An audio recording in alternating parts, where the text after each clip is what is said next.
Welcome back to CBS Mornings. It's now been a year since the last U.S. troops left Afghanistan after 20 years of war. But even though the fighting has ended, there are still outbreaks of violence, including a suicide bomb attack outside the Russian embassy in Kabul this morning. At least 3 people were killed, including 2 embassy staff.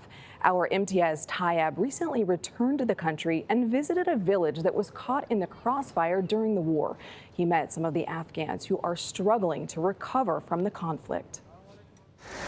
The streets of Wardak province are bustling again.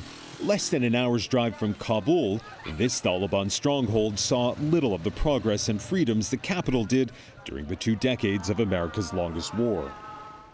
Trapped in the crossfire were villages like this one, Dagbagri, which today looks like ancient ruins. But what happened here is a pain still felt by those who once called it home. It's hard to imagine just 20 years ago, at the start of the war, this was a thriving village full of families. But it quickly became a front line between the Taliban and U.S. forces. The village was destroyed and everyone left. Except for Marshall, the only remaining resident. The fighting here must have been so intense for such devastation. Yes, the fighting was very intense here, he says. Bullets hit every house. U.S. tanks would stop on the main road and shoot at our houses. Right there! Go! In the bitter battles between the Taliban and U.S. forces, ordinary families were all too often caught in the fighting or accused of supporting the Taliban. The harsh tactics used by some U.S. forces and their Afghan allies in raids across rural Afghanistan are well documented. The killings, as well as a lack of accountability, drove many people living in these areas to support the Taliban. In a village nestled in this valley, Minajdin says he was arrested in a night raid by U.S. forces 12 years ago. He tells us 3 of his sons were shot dead as they slept. We can't confirm his account, but it's been consistent down the years, and American raids were common in this area. What did they ask you? What did they say to you?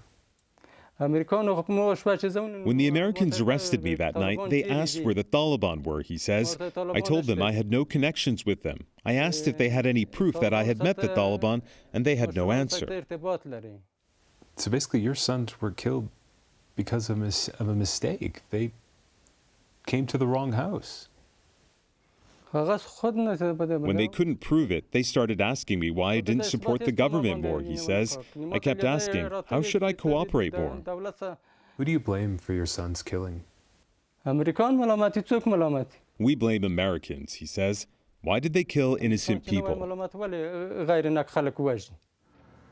By 2015, U.S. forces left Wardak to the Afghan army. This abandoned base now flies the Taliban flag after its takeover 1 year ago.